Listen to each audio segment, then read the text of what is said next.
കാറ്റും കുയിലും തഹ്ലീലോതി പാരിൽ ചുറ്റിയ മധുമാസം. കാലത്തിൻ്റെ പാപം കഴുകാൻ പടപ്പിനായി റമളാൻ മാസം. കാറ്റും കുയിലും തഹ്ലീലോതി പാരിൽ ചുറ്റിയ മധുമാസം. കാലത്തിൻ്റെ പാപം കഴുകാൻ പടപ്പിനായി റമളാൻ മാസം. ശുദ്ധമാക്കപ്പെട്ട റമളാൻ ആഗതമായിരിക്കുന്നു. ആ റമളാനെ പൂർണ്ണ രീതിയിൽ സ്വീകരിക്കാനും അതിൻ്റെ എല്ലാ ഇബാദത്തുകളും അള്ളാഹു സ്വീകരിക്കുന്ന കൂട്ടത്തിൽ, നാളെ റമളാൻ നമുക്ക് അനുകൂലമായി സാക്ഷി നിൽക്കുന്ന കൂട്ടത്തിൽ ഒക്കെ അള്ളാഹു നമ്മളെയും നമ്മളുമായി ബന്ധപ്പെട്ട എല്ലാവരും ഉൾപ്പെടുത്തട്ടെ.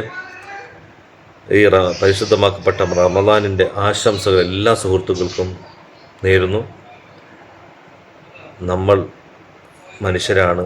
കൂടെ ജീവിക്കുന്ന സുഹൃത്തുക്കളായാലും സോഷ്യൽ മീഡിയയിലായാലും എവിടെ ആയിരുന്നാലും നമ്മൾ ആരുമായിട്ടോ എന്തെങ്കിലും പ്രശ്നങ്ങളോ ചർച്ചകളോ എന്തെങ്കിലുമൊക്കെ ഉണ്ടെങ്കിൽ, എന്തെങ്കിലും പറഞ്ഞതിൽ ഇഷ്ടപ്പെടാത്തുണ്ടെങ്കിൽ അത് പൊരുത്തപ്പെടുകയും എന്തുണ്ടെങ്കിലും അങ്ങോട്ടും ഇങ്ങോട്ടൊക്കെ പറഞ്ഞ് തീർക്കുക.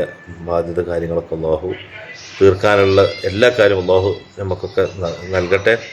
നമ്മൾ എന്ത് പ്രശ്നങ്ങളുണ്ടെങ്കിലും അങ്ങോട്ടൊക്കെ പറഞ്ഞ് തീർത്ത് ക്ലിയറാക്കി ജീവിക്കാൻ അല്ലാഹു നമുക്ക് തൗഫീഖ് ചെയ്യട്ടെ. ബാധ്യതകൾ എല്ലാം കൊടുത്ത് ക്ലിയറായി ജീവിക്കാനും അല്ലാഹു നമ്മളൊക്കെ അനുഗ്രഹിക്കട്ടെ എന്ന് ആശംസിക്കുന്നു. അസ്സലാമു അലൈക്കും.